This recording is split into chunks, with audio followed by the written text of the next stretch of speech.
This is another story from my book Untucked, yet to see the light of day. Published this one, it's split into three, haven't got around to doing that.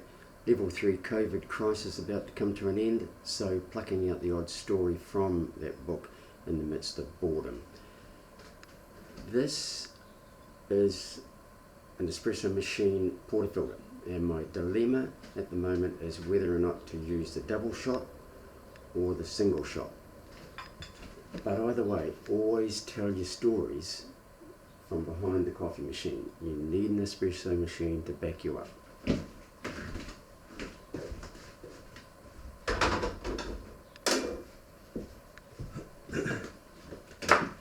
So this is a story about a dilemma that I had of whether or not to say a prayer before going surfing. I know, big problem. Pales insignificance to and against world peace and poverty, but it arose one day when I was surfing legendary Raglan at Manu Bay, and as I sat out in the surf, beautiful day, perfect sets coming in, medium to small size. As I sat there, I saw Daniel Kiriropa walk down to the rocky point and wait. And I thought, well, why is he doing that? Why doesn't he just jump in straight away? There was a bit of a lull between the sets. There was no need for him to wait. And as I watched him, I saw that he was saying a prayer. But Daniel Kiriropa is arguably, in a lot of surfers' minds, including mine, probably New Zealand's most successful and best waterman. He's achieved multiple national titles. I think the first surfer to achieve men's open national longboard, and then go on same event and win the shortboard competition. And he's even won an international competition, big wave surfing as well. So as I watched him, I realised that he was saying a karakia, a prayer, before getting into the water. And I thought, well, how cool that Daniel Kiriropa thanked somebody. I don't know if Daniel's a Christian or not, or who he believes in, but I presume that he was thanking somebody before getting into the water. And so over a period of time that followed from there, it kind of sat with me and made me think, well, should I say a prayer before I get into the water? And it made me wonder, well, should I say something from the Bible? And now I am hopeless at memorising scripture, and I've memorised enough to get by, but not a lot.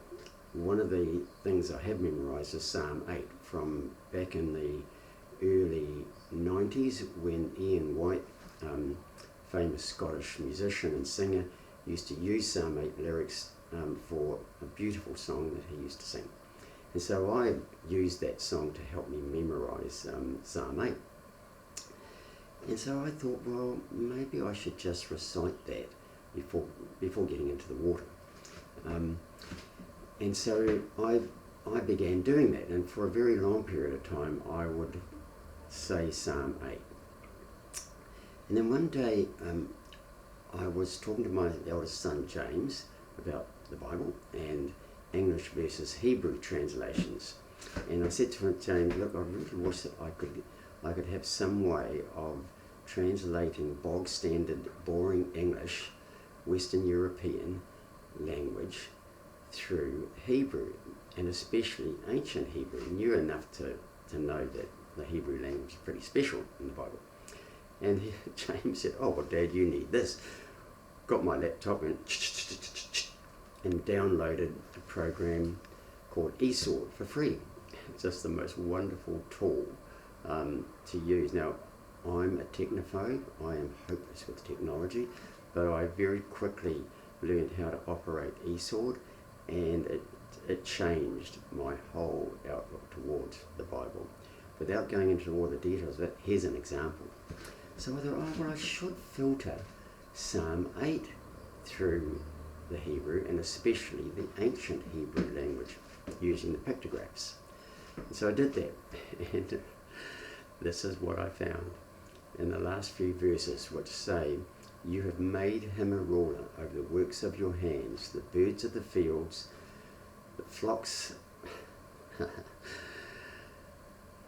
birds of the air, the beasts of the fields, and the fish of the sea.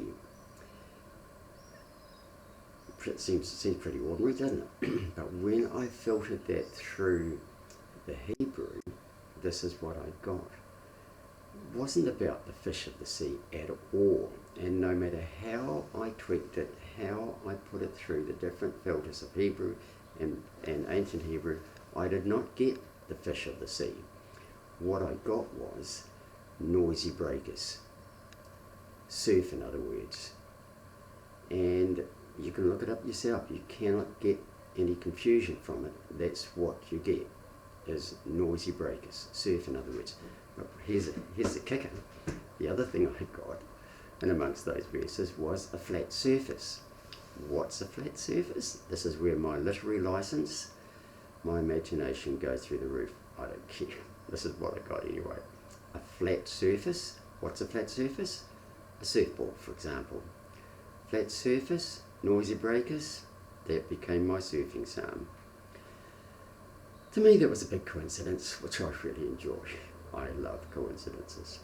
Hope you enjoyed that story.